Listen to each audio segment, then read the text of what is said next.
கிறிஸ்துவுக்குள் அன்பான கர்த்தருடைய பிள்ளைகளே, இன்றைய வேத வசனமும் ஜெபமும் நீதிமொழிகளின் புஸ்தகம் 25ஆம் அதிகாரம் 8ஆம் வசனம். வழக்காட பதற்றமாய் போகாதே, முடிவிலே உன் அயலான் உன்னை வெட்கப்படுத்தும் போது நீ என்ன செய்யலாம் என்று திகைப்பாயே. என் அன்புக்குரியவர்களே, வேத புஸ்தகம் நமக்கு ஏராளமான காரியங்களை போதித்து கொண்டிருக்கிறது.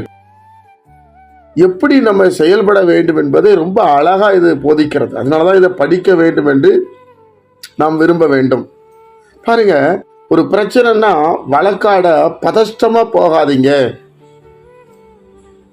நாம் யாருக்காக வழக்காடுகிறோமோ அவர்களிடத்துல பெரிய தவறு இருந்தால் அயலான் வெட்கப்படுத்தி விடுவார் என்று வேதம் சொல்லுகிறது. அதனால நிதானமா யோசிச்சு இவங்களுக்கு வழக்காட போகலாமா போக வேண்டாமா, இவங்க எப்படிப்பட்டவங்க, இது நம்ம அந்த இடத்துல பேசினா அது எடுபடுமா, நாம் நியாயத்தை செய்ய வேண்டும் என்பதை ரொம்ப யோசித்து நீங்க செயல்பட வேண்டும் என்று வேதம் சொல்லுகிறது. இல்லைன்னா ஆப்போசிட் பார்ட்டி உங்களை வெட்கப்படுத்தும் போது நீங்க என்ன செய்ய, ஐயோ தெரியாம பேசிட்டேனே என்று சொல்லக்கூடிய காரியம் வந்துடும். அது கடன் பிரச்சனையா இருக்கலாம், இல்ல ரெண்டு பேருக்கும் வேற குடும்ப பிரச்சனையாக இருக்கலாம், இல்லைன்னா அவங்க பரம்பரையா வரக்கூடிய பிரச்சனையா இருக்கலாம். கொஞ்சம் நிதானிச்சு தேவனுடைய பிள்ளைகள் நாம் போக வேண்டிய காரியத்தில் நிதானிச்சு இதுல நம்ம பேசணுமா வேண்டாமா என்பதை ரொம்ப நிதானித்து செயல்பட வேண்டும். கணவன் மனைவி சண்டை போட்டா கூட ரொம்ப நிதானிச்சு தான் நீங்க உள்ள போகணும். அது கொஞ்ச நேரத்தில் அவங்க சரியாயிருவாங்க. ஆனா நம்ம பாருங்க, நம்ம அவங்களை காப்பாத்துறோம் இல்லைன்னா அவங்களை விலைக்கு விடுறோம்னு சொல்லி தேவையில்லாத காரியங்களை பேசி விடுவோம்.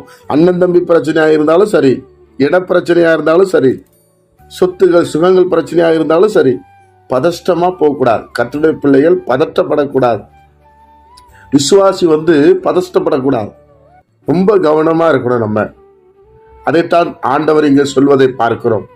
அன்புக்குரியவர்களே, ரொம்ப கவனமா இருக்கணும் தேவ பிள்ளைகள். ஜெபிப்போமா? பரிசுத்த பிதாவே, உம்முடைய குமாரன் இயேசு கிறிஸ்துவின் நாமத்தில் நாங்க வருகிறோம். இந்த நாளை எங்களுக்கு ஆசீர்வதித்து தாரும். ஒவ்வொரு நாளும் ஒவ்வொரு வசனத்துல எங்களை தேற்றி கொண்டு இருக்கிறேன், எங்களுக்கு சொல்லிக் கொடுத்து கொண்டு இருக்கிறேன். இந்த நாள்ல எந்த இன்னல்களையும் நாங்க மாட்டிக்கொள்ளாம ஞானமாய் நடக்க எங்களுக்கு உதவி செய்யும் அப்பா. கேட்கிற ஒவ்வொரு பிள்ளைகளையும் நீர் ஆசீர்வதியும், நன்மையினால் நிரப்பும். இயேசுவின் மூலம் ஜெபிக்கிறோம் பிதாவே, ஆமென்.